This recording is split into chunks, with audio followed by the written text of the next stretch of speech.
Look, can AMD stop with the announcements for a hot minute? I'm just trying to write a script, film, edit, and upload it. And I'll be honest, I can't get it done in a day like others, but Jesus, there's just so much going on that I'm trying to cover, so let's just get that done here and now.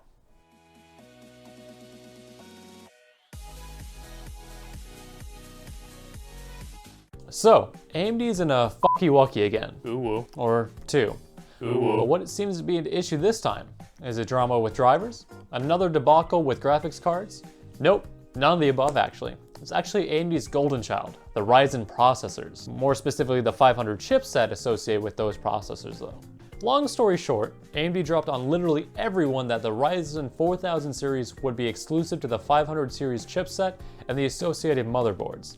They made this announcement through their press kits for the 3100 and 3300 reviews, in an article they posted on their community forum. Quoting the article, AMD has no plans to introduce Zen 3 architecture support for older chipsets. While we wish we could enable full support for every processor on every chipset, the flash memory chip that stores BIOS settings and support have capacity limitations. Given these limitations and the unprecedented longevity of the AM4 socket, there will inevitably be a time and place where a transition to free up space is necessary. The AMD 500 series chipset are that time. As you can guess, that has generated quite the response, throwing in the fact that both motherboard manufacturers and buyers found out at the same time, generating quite the shitstorm.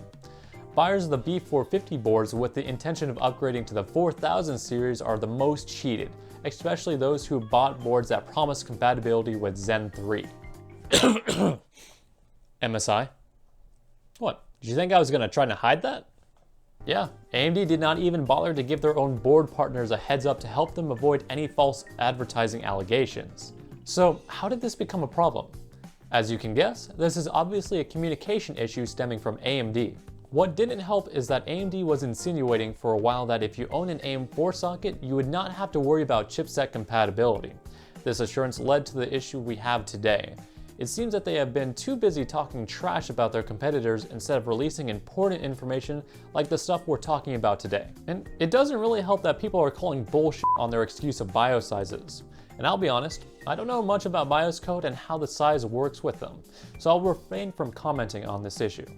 And as of writing this, AMD has pulled a 180 on their decision for the 4000 series processors. Now the 400 chipset motherboards will support said CPUs, albeit with some caveats. One of the largest factors is that proof of ownership of a Zen 3 CPU will be required to access the new BIOS. For the moment, there is no exact info on how this will be accomplished. This is to ensure people who want access can have it and make sure that an ordinary person does not accidentally brick their board by flashing a non-compatible BIOS. Yeah, according to AMD themselves, there will be a lot of older processors that will have support dropped. Which ones exactly? Well, that will most likely be left up to the motherboard manufacturers. MSI with their Max boards will most likely be able to support all CPUs with their 32 megabytes of memory. Others with 16 megabytes will have to pick and choose. If that wasn't enough drama, AMD went ahead and tried to do a similar move with Radeon Raze 4.0.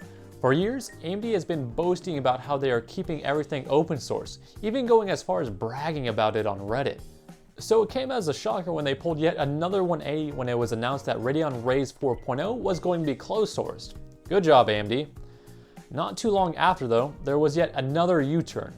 With a revamp of their GPUopen.com website, the reversal was announced, along with some new technologies being brought to the table.